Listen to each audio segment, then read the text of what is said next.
So yeah, this is my experience after attending the 14th concert CUBESA leader training program, and I'm going to share about mission design.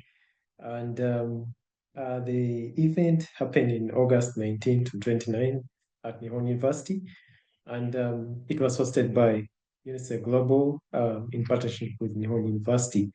I want to talk about this photo for now. This is us when we had started, and you can see we're wearing white.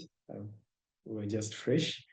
So these are the contents, background, introduction, the topic I'm here to talk about, and lessons learned, and the end. So a brief about me. I'm Derrick Tebusweke from Uganda. I am a space systems engineering researcher, and I graduated from Teaching Institute of Technology with an MSc in Electrical and Space Systems Engineering. And I worked on the Buzz 5 CubeSat project that developed my country's first satellite together with Zimbabwe's and Japanese to use satellite for technology continuation. Uh, and also I have a Bachelor of Science in Electrical Engineering. I've worked since my graduation within the space industry. My recent role being a research associate in CubeSats at Northumbria University. And I happen to have worked on the Align mission, that's the autonomous Lexa intersatellite gigabit network. It's a 6U, it's a pair of it's a pair of 6U CubeSats for in-orbit demonstration of the laser communication. And I was also a power systems engineer at Astroscale Limited, and I worked on this medium-sized spacecraft as a in that role. My research interests are these, and I'll go to the introduction. So, the CLTP overview. It's a full cycle satellite development training. Um, you start with initial design up to the launch and operation, and utilize the Heptasat kit. And so these, when you talk of the hands-on, there are lab practices uh, that involve theory and hands-on training that you'll be engaged in if you happen to get a chance to participate. And my topic today is the Lab 7, Mission Design and Implementation. You see, we start from Lab 1, development environment setup, then we go to electrical power subsystem design, you handle command and data handling subsystem design, then you go to sensor subsystem design, you handle communication subsystem and ground station subsystem, then structure subsystem design, and finally you have to design a mission. And yeah, so let's start with the overview of systems design.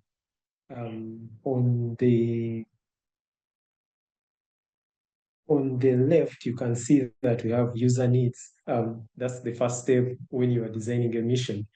Um, so these are all photos of us, and this was one of our teaching practice when we were pondering on what mission to design, and some of the sources for the missions come from academic papers. And then from user needs, you go to mission requirements, and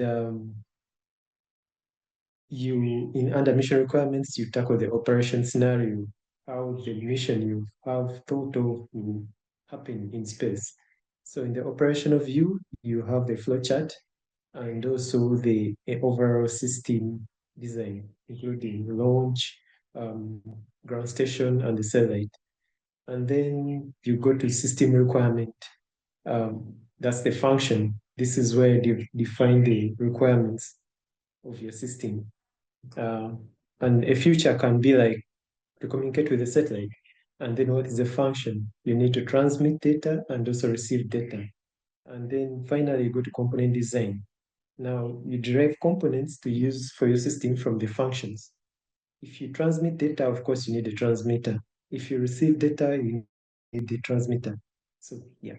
And this is a high-level model-based system engineering design overview. But what you need to note from these are these three important views in mission design.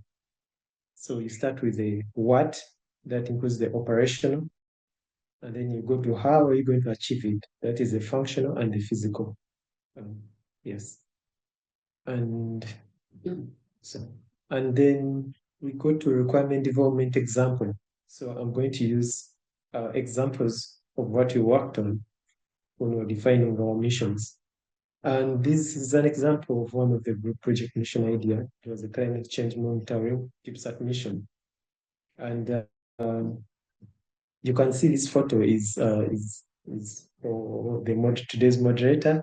We happen to have been in Japan in summer, and it was quite hot.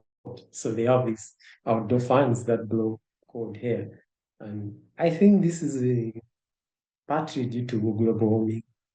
Yeah. So you obtain user needs, and these are the needs you obtained. These needs are crude and obscure.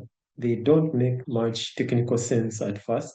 So it's your duty to make sense out of it. The user will just tell you what they need the satellite to do. And so how can we achieve such a mission? Sorry. So you use ground, if these are the options you think of when you're planning a mission. You can use ground sensors and terrestrial networks, GSM, 5G for monitoring, or you can use launch a satellite and get data and send it back to the user, or you can use drones and get data and send it back. So why choose a satellite? So you conduct an operation scenario trade-off.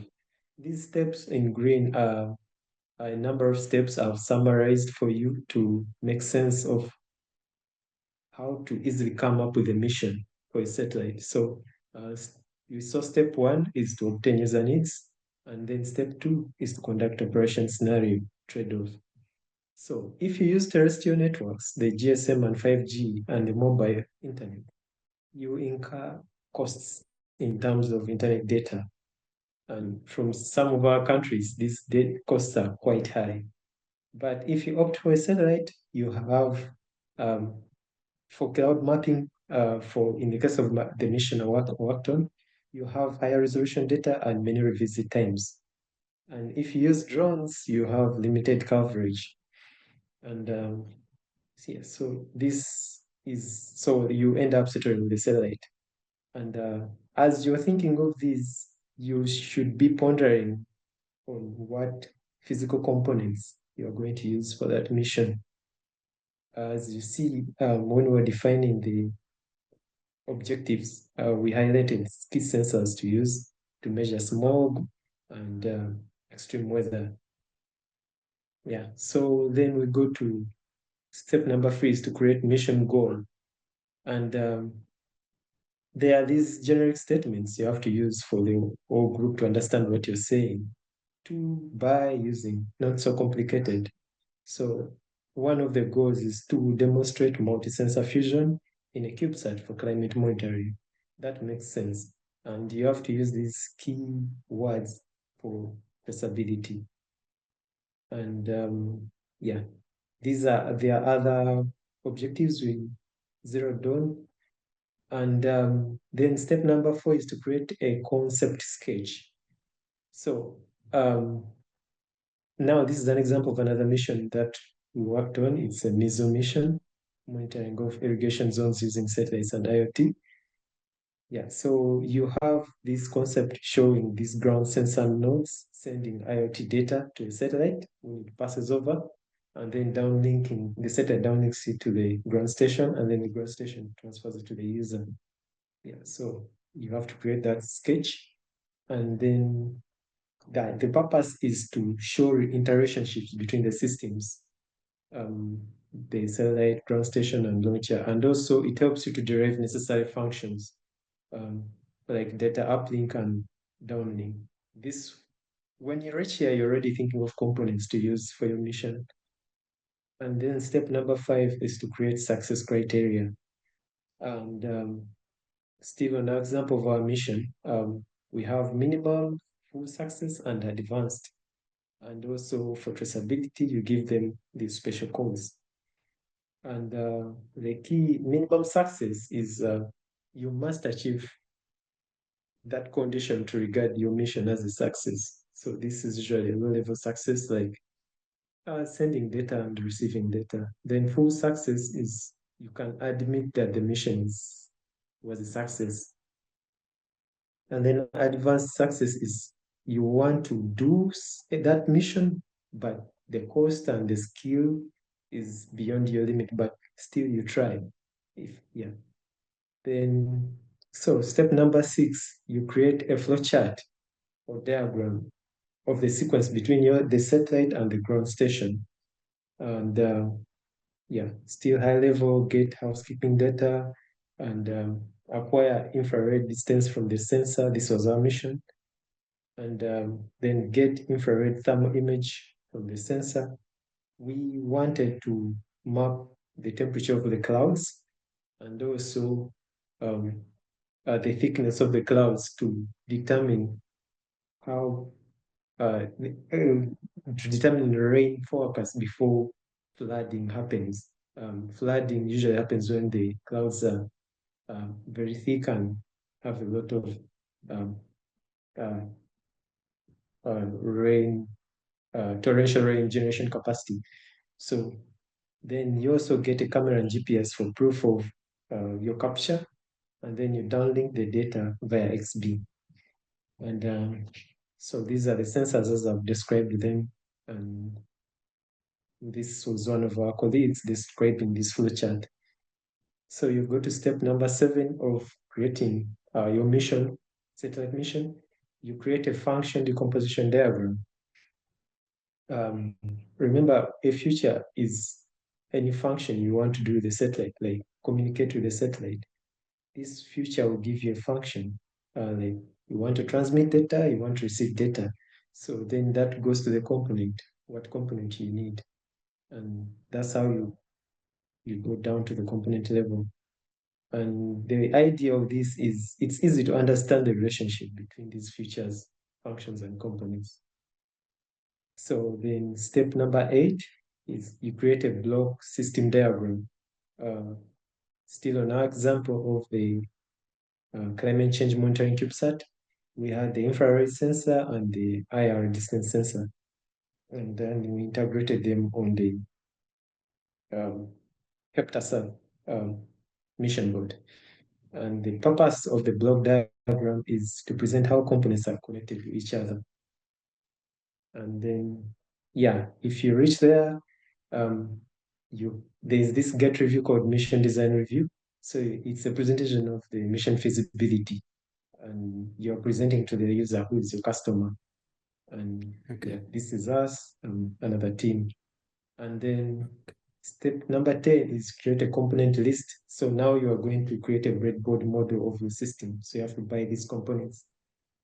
And the key parameters we're choosing components is to check for these voltage interface, power consumption, the circuit, and the pin mapping and the package. And yeah, and then you go to So, breadboarding or you try to connect a mission. Yes, and this was us to get a picture of the infrared camera with heat map. And then you create the software and use version control like GitHub. And then you go to another review meeting, which is a PDR, preliminary design review, and you present the functionality of your breadboard model. And while doing that, you remember you have to create a schedule to track your activities. And yeah, I try to create a summary of the final projects we worked on and also the teaching assistant projects we supervised. Yeah, so if you get a chance, you look through them. Um, yeah, and then the lessons I learned from this is during breadboarding, you have to ensure the component pins are fully inserted in the breadboard. Otherwise, if there's any looseness, you spend a lot of time troubleshooting and when the issue is simple. And also, it's easy to learn with an extra mission. Don't rely on the helpdesk alone with those defined missions by sensei. You have to scratch for your own. You have to create your own problem and you learn. And also you have to have a dedicated mission board to handle missions. And yeah, thank you so much.